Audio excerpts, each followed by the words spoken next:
Chapter 1. "This must be the place," the Monterey County patrolman, Jerry Clark, said to his partner, wheeling the car over to the curb. 517 Chapman Street. Stuffing the slip of paper into his top pocket, he eased his lanky frame out of the patrol car. Both men walked up the gravel drive to the front door. "A neighbor says she's been hearing kids crying from the house for the last 4 days," Peterson said, wiping his forehead. "Let's get this over with and break for dinner. It's already getting dark, and I'm beat." The two officers stood on the front porch, casually examining the door and windows while waiting for someone to answer. "Nobody home," Peterson said, after repeated knocks. "What do we do now?" Clark scratched his head, considering the nature of the complaint and the state of his stomach, in that order. He checked the note from the dispatcher again, verifying the address. These routine patrols on the behalf of some concerned citizen always increased in the summer, and they were always boring. Somebody could still be in there. Check the windows. The two men began their inspection, working in opposite directions around the house. "Hey, Clark, I found one!" Peterson yelled from around the corner. Clark trudged across the dry, withered yard, noticing the utter desolation of the place. Where the garden hose should have been was only a rusted faucet. "Kids play here?" he thought to himself disapprovingly. "Too dirty to see much inside, though," Peterson said. "Maybe we should open it." He grunted as he and his partner worked to raise a window at the southeast corner of the little building. Clark noticed the peeling paint and the dead mosquitoes cluttering the windowsill just inside. As Peterson squeezed into the living room and swung his legs onto the bare floor, he grimaced as the stale, pungent air rushed past his nostrils toward the newly created exit. Frowning, he rested his hand unconsciously on his holster. He stood for a moment, holding the window open for his partner. "Jesus! What is that smell?" Clark spoke loudly, certain by now that no one was in the house. "Damn! Must not have paid the bill." Clark flipped the light switch on and off, out of habit. Each room was only dimly lit from what little light penetrated from outside. Padding carefully through the house, the two patrolmen investigated the deserted rooms, noticing signs of recent habitation. The inner hall of the forlorn apartment opened into a weathered hardwood floor and table that looked like a dining room. It was dim with age, its planks covered with innumerable stains, though many of them looked fairly recent. The kitchen cabinet doors near the floor were all open. Debris and curiously dented canned goods lay scattered across the linoleum. In one corner of the kitchen was some excrement from an unknown house pet, probably the dog. Peterson whistled for the animal. No response. He noticed bathroom tissue strewn among the mounds. Vagrants, maybe? Walking back to the living room, the patrolman noticed shreds of magazines and crayons lying at random. It looked like somebody had been running a daycare center. Peterson saw that the female photos had been scribbled on and torn from their original bindings. Odd. Very odd. Books and magazines were strewn in every room, and above all, that smell. The whole house seemed weird and unsettling. "Hey, Clark, come here. I think I found our suspect." Clark rounded the corner of the dark bedroom, then snapped on his flashlight, throwing grotesque shadows against the thick woolen curtains that cloaked the windows. The light glinted first off the badge of his partner, then onto a very small and very dirty little boy, sitting in a corner of the room, watching both men and staying absolutely still. "Hey, son, don't be afraid." Clark knelt beside the child as Peterson switched on his own flashlight and edged closer to what he took to be the closet door, the apparent source of the stench which had assaulted the officers since they entered the house. He eased the door open and found not a closet, but another small bedroom even darker than the first. "Oh, Jesus, no." Peterson would never forget the moment when he ducked into the room, His eyes and nose were watering from the death-like odor. Walking closer, he flung his hands up instinctively as hundreds of cockroaches flew into his face. They seemed to splatter on Peterson's arms and legs as they rushed past him, disoriented by the flashlight, leaving their nest. In the yellow glow of his light, Peterson could make out the dim outline of a baby's crib. He grimaced as he saw within it the black and motionless form of a child. Peterson stood silently in the tiny room, trying to remember the phone number to the morgue, when he looked one last time at the body and saw one little foot twitch in the near darkness. "It's alive," he whispered, an instant before his throat congested and gagged him. Clark brought the still form into the little boy's bedroom, while Peterson vomited on the other side of the door. Private Lewis Campbell drove the Jeep past the post guardhouse and onto the southbound lane of the new interstate highway, one of many which were springing up amid the new prosperity after the war. Lewis threw his head back and drew a deep breath of spring air, scented with the pine scent of endless columns of trees. He watched hypnotically as the rows of forest clicked past, column and file, column and file. The ranks and files of sun-dappled trees alternately opened and closed as they flew past. He began to daydream, thinking back to the pleasant days of his childhood, spent among trees much like these, in the foothills of North Carolina. The pleasant years of childhood were only 10 years distant, Lewis scarcely 18 even now. Lewis remembered very well what it had been like as a young boy, roaming the woods and the fields. The pleasant memories stopped for Lewis one hot summer day in 1941. He and a companion, Mary Thompson, were enjoying the innocent play of children when a new adventure occurred to the boy. Whispering excitedly to his partner, the two agreed upon the idea. Soon Lou and Mary were marching purposefully across the pasture toward a small outbuilding. The two children would have gone unnoticed, except for the attention of Barbara Sewell, who observed all who passed within the view from her bedroom window. This fact would not have been remarkable, except that Barbara Sewell was known among her peers as the most hateful child in town. She took delight in tormenting other children as frequently as possible, whether it be in the form of petty larceny, slander, or general mischief. It is doubtful whether Barbara ever innocently gazed upon another of her own kind, without devising some scheme and working it to the other's disfavor as soon as possible. Barbara could tell the destination of the other two children, even as she followed their progress across the valley and decided to investigate, formulating possibilities of blackmail even while flouncing downstairs to the front door. She crept silently up to the outbuilding, avoiding the curtained window. She waited some moments outside, then flung open the door to reveal two very naked children, Lewis fondling Mary's budding breasts, and she, in turn, gazing curiously at his dangling member. "Ah, I'm gonna tell!" Barbara screamed at the top of her voice, slamming the door of the shed instantly in the dazed eyes of the occupants. By the time the unfortunate pair had recovered their dignity, the doorway was already empty, and by the time Lewis pulled on his trousers and leaped outside, the tormentor was already a small moving object racing down the deserted country road. He knew where the road led. First past the Sewells, then Mary's house, then the house of his father, Martin Campbell.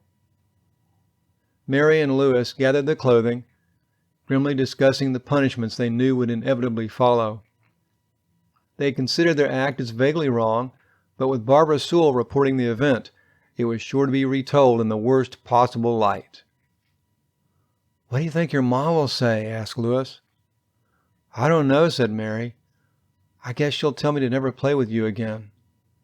Barbie will make them think we were bad, like she always does. We aren't bad, are we, Lewis?" "Nah, we're not bad," said the boy, buttoning his shirt. But in his mind, he knew what would happen.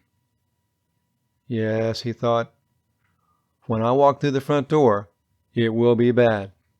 very bad. Louis' mother and father were rough, hard-working people with little time for foolishness and no tolerance for childish behavior. They both had terrible tempers, and their punishments were swift and often brutal. Louis' mother could leave welts on a backside that could last for a week. Louis had been on the receiving end of her wrath many times, carrying marks like service stripes, but that did not bother him. What bothered him was the prospect of his father getting involved. Louis could bear his mother's wrath because, beneath her crusty exterior, Betty Ann Campbell could see the humanity in a young child's mischief and forgive. Martin was a tall, massive field hand who, when inflamed to anger, could be a killer. He treated all his children like adults, administering adult rewards and adult punishments. He rewarded the children after a long day's work in the field with an all-night campout in the mountains. Misbehavior would receive the full force of his massive fist. Louis was not easily frightened, but as he neared his home, his knees turned to jelly. He squinted in the blinding summer sunlight, looking at something in his front yard. "Oh, no," he whispered. "Daddy is home from the field. There's his truck." Mary knew the terrible significance of this revelation. She began to cry. "Please don't cry, Mary. It'll be all right. You'll see," Louis lied. His mind began to wander into the near future, and he winced at the thought. "Mary," he began, "why don't you go along home now? I'll tell you about it later." He lied again, knowing he wouldn't tell her later. "Promise?" "Promise," he said.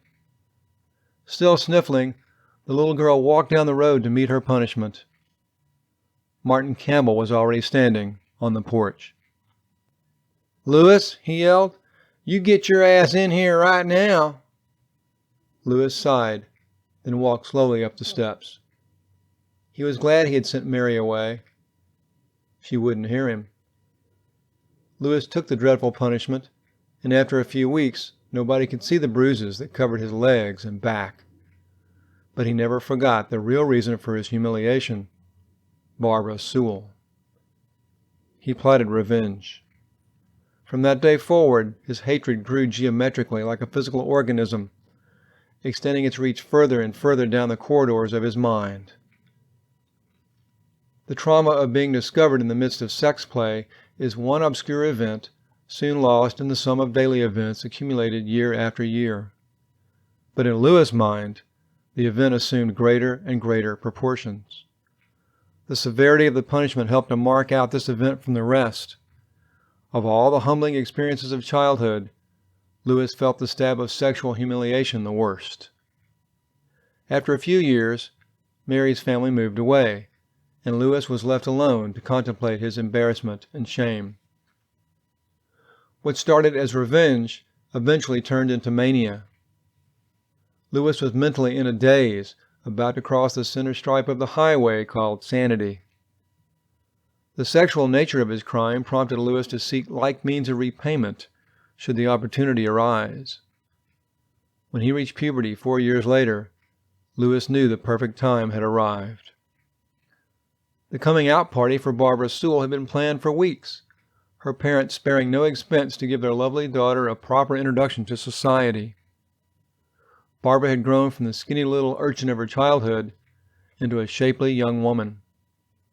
Her long black hair now framed a creamy complexion, smoothed back past the petulant, freshly painted lips to her startling green eyes, yet the eyes were still pitiless. In the eyes of Louis Campbell, the vixen of 10 had now grown into a trollop of 14. The party was being readied as Barbara's father called to her from the front porch. "Barb, honey, will you go to the woodshed and get me a screwdriver for this picnic table?" "Sure, Daddy," Barbara replied, lifting her petticoats to jump off the back steps and run out to the shed. A pair of watchful eyes had observed the preparations for quite some time from the nearby woods. As her father spoke, Barbara's visitor ran quickly to the shed, shutting the door behind him. Humming to herself, Barbara opened the woodshed, squinting against the sharp contrast of the dark interior, searching for the tool. From out of the darkness, she heard something move. "Who is it?" she demanded. "Who's there?" she repeated. At that instant, she felt a hand cover her mouth from behind and felt a sharp sensation against her spine. "Hello, Barbara. I've been waiting for you."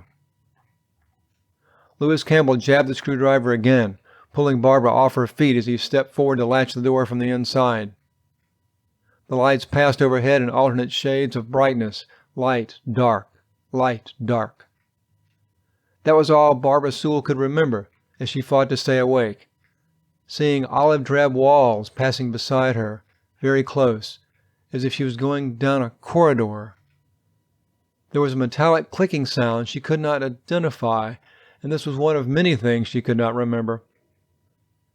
She vaguely remembered the shed. Yes. Reaching for the screwdriver. Being touched by somebody. Yes, Lewis Campbell. He smiled. Oh, such a wicked smile. She hardly knew what to think. And then she went to sleep and woke up again, staggering out of the shed, walking back home, hurting, then looking down to see the front of her dress, all soaked in red like blood. But of course it couldn't be, could it? She remembered Lewis Campbell's face, and he seemed so happy. She could still hear the echoes of his harsh laughter as he stood over her, just laughing and laughing. She thought his face had looked so freakish and distorted that he would never stop laughing. Yes, thought Lewis, as he drove down the interstate toward Monterey, I got my revenge that day. He congratulated himself again for throwing down the screwdriver once he had stripped off her panties and entered her. She could never cry rape after that. Even better, she didn't even get pregnant. Barbara never told anyone, but she avoided Lewis for the next 3 years. Whether she told anyone after that, Lewis didn't care, because by then he had joined the army. It was the perfect crime and the perfect end. But that was not the end. His mind jerked to reality as a train whistle blasted the morning quiet on the California highway. Now, breathing the sweet air, he felt the forces set in motion years ago become restless again. Lewis was laughing as he turned off the highway and onto the asphalt thoroughfare through town. Lewis drove the Jeep past the little neighborhood grocery market at 5th and Main, noticing a girl standing in the midst of several others. He thought he saw Barbara Sewell standing there. The girl was a young woman of medium height, with brown, shoulder-length hair, a pleasant face, and green eyes. He stopped the Jeep, gazing intently. Tammy Ann Osgood had a full figure like Barbara Sewell, but there the resemblance ended. Lewis felt compelled to speak to her, and as he walked up, she glanced sideways to see the tall young man better. She felt urged on by his gaze. He was not handsome so much as commanding. All the features seemed overdrawn yet compelling.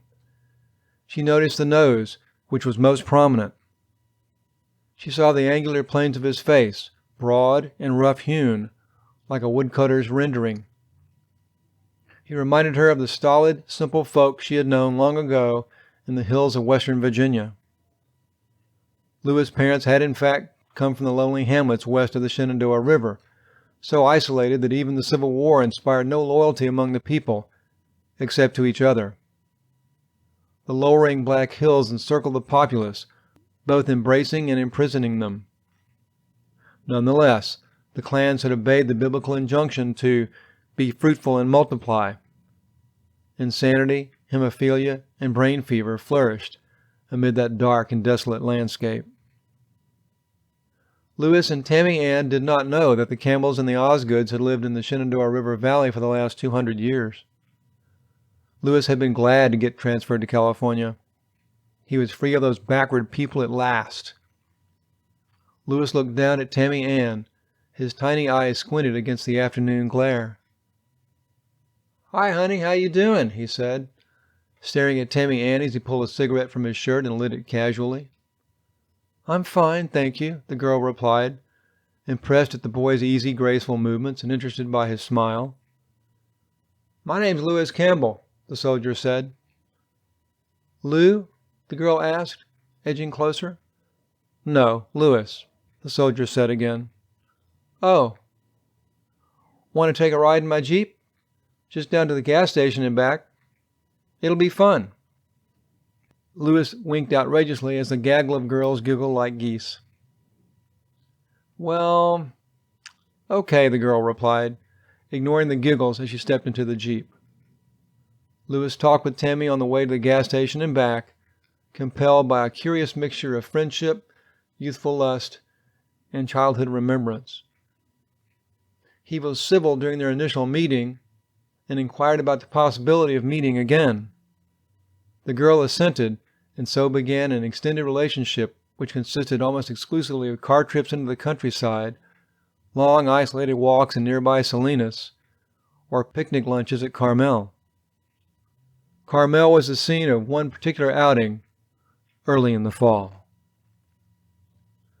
Lewis and Tammy Ann were stretched out lazily on the close-cropped grass, using the car as a windbreak. Lewis casually leaned over and kissed Tammy Ann on the lips. It was not an unpleasant sensation, and she offered no resistance when the young soldier did it again. Soon they were locked in the sweet embrace of young and passionate love. Lewis was soon so aroused he did not know the girl's thoughts, and he did not care. Tammy Ann was visualizing pleasant thoughts of daisy-covered fields and small honeymoon cottages by the sea. She was dismayed when Lewis' fingers crept slowly up to enclose her breasts through her dress, and to rub them violently, but she believed this was boyish fervor. She relaxed as he traced the curve of her thigh, giggling as he delicately traced the outline of the dimple in her knee. The last daisy-scented thought exploded, however, when Lewis shoved his hands roughly downward, stripping the girl naked from her chest to her knees. Having quickly unfastened his pants with the same hand that ripped off her panties, Lewis threw himself into the girl's groin, exhaling a simultaneous groan of relief. The romantic illusion the girl had been maintaining was shattered, quickly and abruptly, as her assailant penetrated deeper and deeper. She screamed, amazed at the pain of first intercourse, which momentarily blotted out all other conscious thought. Lewis at last rolled off the terrified girl with his eyes closed, while somewhere in the recesses of his mind he exulted again, having punished Barbara Sewell one more time. The rest of the afternoon passed in a daze for Tammy Ann. Her only memory was of the wet towel that Lewis gave her to sit on during the drive back to town. The girl's sexual curiosity, never overwhelming, was non-existent now. Instead of a dreamlike state of tranquility, she wore the dumb look of a weary boxer going down for the last time. Lewis did not see Tammy Ann again until the day he was summoned to the commandant's office 2 months later. Being confronted by Tammy Ann and her parents, he argued back and forth with them. 2 major facts did emerge. Tammy Ann was pregnant. Tammy Ann was 13 years old. Full of righteous anger, Tammy Ann's parents disowned her and literally threw her out of the house. Their fury was justified in their eyes. The boy did the right thing and married the girl.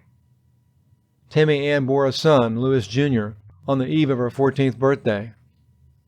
A month later, Lewis received orders to Korea. Tammy Ann remained behind, alone and scared. For a while, her only companion was the terrifying little thing that lay beside the young woman's bed each night, little Lewis Jr. The child did nothing for Tammy Ann's peace of mind, and soon the girl sought other companions near her own age. She began to see another soldier, a man named Edwards. The morals of the 1950s would not allow her to move in with him, but the result of their union brought another baby into her solitary apartment. Eddie was born the following spring. When Lewis returned on leave, he was briefly dismayed by the second child, but he seemed to accept, almost expect it. Whores were meant to be enjoyed, weren't they? Brenda Jean Campbell was a month old on Tammy Ann's 16th birthday.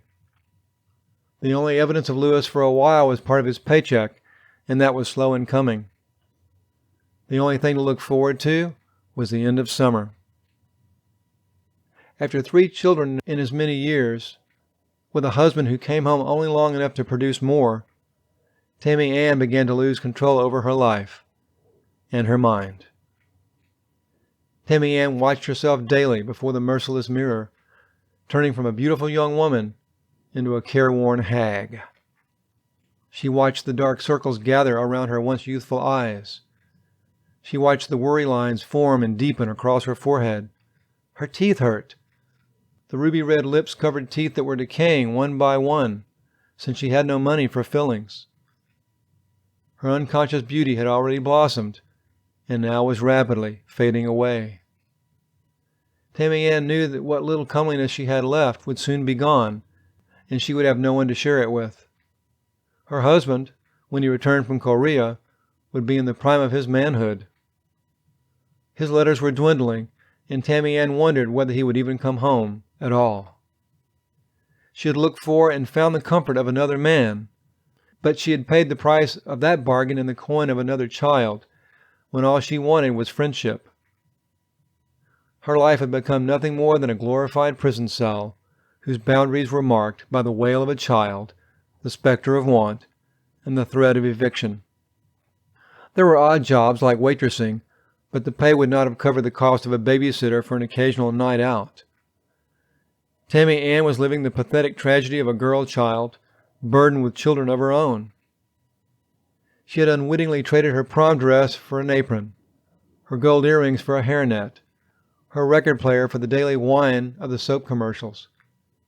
She was the independent woman idolized by popular magazines, but the dreams they promised had turned to dust. The morning schedule was grueling. Brenda Jean, the infant, required 9 meals a day. Johnny, the 1-year-old, was just learning how to crawl. Junior, the 2-year-old, was constantly investigating objects around the apartment, pulling them off tables and sending them crashing to the floor. Tammy Ann was trying to potty train Junior, but the results were discouraging. Dirty diapers lay everywhere. The afternoon schedule consisted of more housework, magnified 10 times by the interference of the children. Sweeping, dusting, scrubbing. Washing dishes, washing clothes and diapers was her only relief. Pervading all these activities was the drudgery of it all, the kneeling on hard linoleum floors and the nauseous smell, a mixture of equal parts of urine, feces, and ammonia. There was no honor and no rest in anything she did. One day, while feeding Brenda Jean, Tammy Ann heard Junior scream downstairs. Rushing down the hall with the infant in her arms, she tripped on the ragged carpet. To her horror, the baby slipped through her arms into the nothingness below. At the emergency room, while she waited for the baby to get 12 stitches and to be treated for a concussion, Tammy Ann wept uncontrollably as she considered the shambles of her life and those of the children. 4 months later, Tammy Ann made a fateful decision. Married for 3 years, pregnant for 3 years, Tammy Ann had grown too tired of the burden she alone had carried. Taking Eddie to his father's family, she locked Junior and Brenda Jean in the house after lunch and went shopping. At least, that's what she told herself. She passed the first store, then the second. By the time she passed the third, it was easier just to keep on going. The child who had no childhood of her own ran from the life she had grown to hate. The afternoon she left, the baby cried for its usual feeding, the sound descending in waves upon the ears of the 2-year-old boy. Being a big boy, he would not cry. He would not, he told himself. Even at 2, Junior was an intelligent boy. His diaper was heavy and smelled funny, and Mommy had not come to change it, so Junior tugged and grunted until the soaked thing fell away. He wandered from one room to the next, confused and afraid, listening for the familiar sounds of a car in the driveway. His baby sister's screams were muffled now, after 6 hours. Her esophagus was slowly swelling shut. The last sounds Junior heard that night were the infant's gagged sobs coming to him where he crouched in the recesses of his hiding place, deep in the bedroom closet. At last he fell asleep. When Junior awoke, he toddled into the kitchen in search of Mommy, who would be fixing breakfast as usual this time of the morning. Except today, she wasn't there. To the small child, there was no real sense of time, only the remembrance of familiar faces and the good food smells which usually appeared as the sun came in through the big window. A glow around the curtained window suggested that another day had begun. It was time for breakfast. Junior reached for the handle of the big white box on the floor that Mommy always went to when she made the food come. When the oven door swung down, he could see the big round thing with legs. It was a chicken. Mom must have come back and fixed it while he was sleeping. A big smile spread across the boy's face as he dug his fingers deep into the dish. Food. The sun was sinking slowly past the door, illuminating a very small boy huddled in a corner of the empty house, enjoying the dinner Mommy made for him. Having eaten his fill, Junior remembered the baby who, in his anxiety, he had forgotten. Maybe she would like some dinner too, and tearing off a section of the bird, he wandered in the direction of the bedroom where the baby lay. The child lay in the bed, motionless. After 2 days of crying and thrashing about, the baby had managed to undress herself. She lay on a mattress, almost afloat in urea. The diaper held the excrement close to her body.